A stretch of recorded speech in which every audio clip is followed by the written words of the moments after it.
But focusing in on cement and Dalmia Cement in particular, we have Puneet Dalmia, Managing Director of the company, joining us right here in Delhi. The stock today is down 1% at 225. But what's business looking like at Dalmia Cement? Puneet, good morning. Thanks very much for making the time to be on Profit. This is Manvi from the Delhi studio. We understand that the first tranche of fund infusion from KKR has come through, and of course, that was very much on expected lines. But essentially right now, if you had to just take stock of business and how it's doing, how would you describe it? I think there is a lot of pricing pressure in South India, driven by two factors. One, the demand growth is less than what we had expected, and second, many new plants have come on stream, creating a temporary surplus situation in the market. So the capacity utilization of plants in South India especially has dropped from 95% to close to 75%.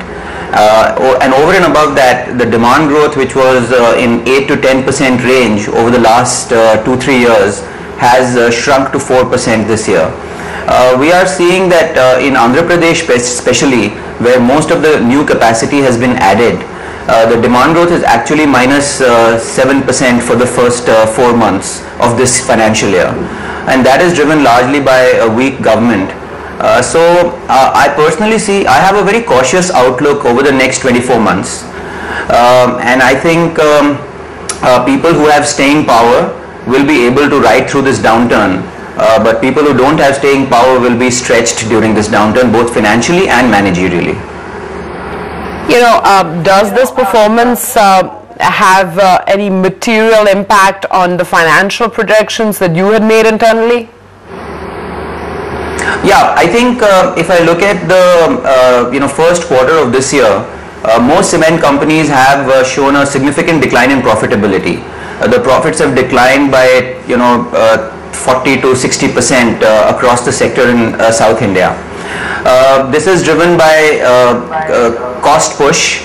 Energy prices have gone up. Most of the companies in South India are dependent on imported coal, and as oil prices have gone up, coal prices have also gone up from a low of $60 per ton to about $100 per ton spot price. So the energy prices have gone up. On top of this, the fuel costs have gone up. Transportation is a significant part of the cost structure, about 30% of the total cost, and the fact that diesel prices has gone up has put an additional pressure on transportation costs. So overall, I think the cost increase as compared to last year has been around 25 to 30 rupees a bag, and the fact that prices have declined and costs have gone up has significantly squeezed margins. So my own view is that the next 24 months are going to be little uncertain, and my outlook for the next 24 months is cautious. But if I take a long-term view, which is what we take when we look at investments in this sector, my long-term view is still positive. I think India is growing well. I also believe that long-term pockets of turbulence will cause consolidation in the sector, and they will also cause better pricing discipline to come in the long term. So I think long term I still retain an optimistic outlook, though in short term I am cautious. Puneet, hi, morning. Ira joining in as well. The money that you've got from KKR should provide a buffer against that backdrop. 500 crore has been brought in, 250 still left from the earlier deal that you'd struck. Yeah, I think in commodity businesses you have to time your capital raising correctly. And I think we have been fortunate that we've been able to raise capital ahead of the downturn. So part of this, cash will be used for buffering the, loss of profitability which may happen during the downturn. And part of this will be used for expansions, which we had earlier announced. So currently we are, revisiting our business plan as to what's the right greenfield / acquisition, mix for the company in its business plan. And I think once we have taken a view on that, we will start deploying this capital. So this capital has just come in 7 days back, and we are very happy that the deal was closed in a timeline which was faster than all of us expected. So the growth of the company and the plans of the company are on track. Okay, I saw a news flash or a comment, I think maybe from you or somebody else, suggesting that you're going to use some of it for M&A based growth. Do you have something in mind in terms of picking up, in terms of inorganic expansion? And if you're already painting a fairly weak outlook, how does an M&A sort of make sense? Where would you fit that in? I think we are seeing some deal flow in the market. There are many people who don't take a long-term view on the business, and for some people this is not a core business. So I think given the fact that there is downturn, if the prices become realistic, M&A will happen, and M&A should be done in our view when the markets are weak, so that you can take a position at a reasonable price and then get upside over the next 5 to 7 years. So I think you can't justify M&A over a 2 to 3 year kind of return expectation. These are long-term bets, and I think if we find opportunities which fit into our business plan and which fit into the footprint that we are trying to create, then we will look at it if the pricing is right. So I think we have to tick 2-3 boxes. One, it has to be the right fit, and second, it has to be at the right price. So if those 2 boxes are ticked, I don't think we will hesitate to look at M&As just because the market is weak in the short term. Perhaps even an opportunity to spur M&A. It's Manvi back again, Puneet.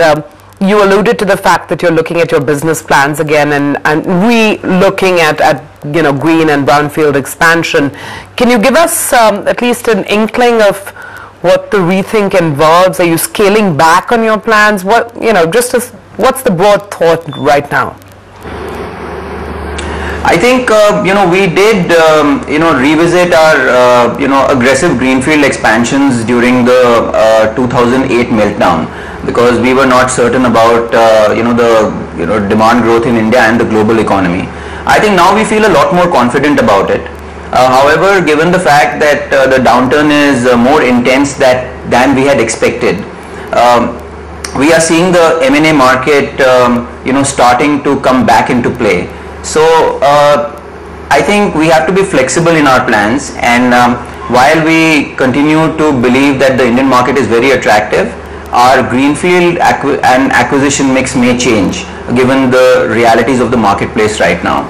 So I think we cannot give a concrete announcement at the moment about what the exact timelines of new capacity addition / M&A will be. But all I can say is that we are looking to increase our exposure in the business during this downturn, and if the right M&A opportunities present themselves, we will not hesitate to look at them. And in any case, greenfield is always our base case plan, which we will continue to pursue. Because we carry the conviction of the long term that India is a good market to invest in. What about the restructuring, the demerger of cement, power, refractory, the other businesses? Stock take on that for us? I think that's complete now. We've got the court approval and the approval from the Ministry of Company Affairs. So we have set a record date of 27th September 2010 for issuing new shares of Dalmia Bharat Enterprises Limited. So as on 27th September, whatever is the shareholder register, all the people who are shareholders will get one new share, and I think that share will get listed in the next 4 to 5 weeks post September 27th. So I think early November both companies will be listed. So I'm quite happy that we were able to conclude this in a very fast pace, and we were able to complete it 3 months ahead of schedule. Always need a figure, Puneet. Do you want to leave us with a margin figure for this year, a realistic one, taking into account some of the environmental conditions you just described?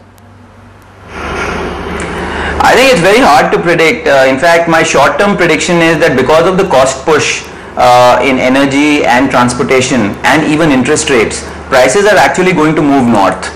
So I think if prices move north and they stabilize, then we should be able to do a margin, EBITDA margin of about 18 to 20%. And if prices don't move north and if they stabilize at the current levels, and then the margins may be lower. So I think I'm a little cautious about as I said, this year and the next year. And it all depends on how the demand supply plays out, and how the cost factors play out. Puneet, I'd also like to take this opportunity to fix our next appointment, because it really does seem like there is some M&A action brewing out there. Picked it up from your comments, though you didn't state it outright. So let's fix our next appointment right away. Puneet Dalmia, pleasure to have you here on Profit. Hope we can see more of you here on the channel. Thanks very much for joining us.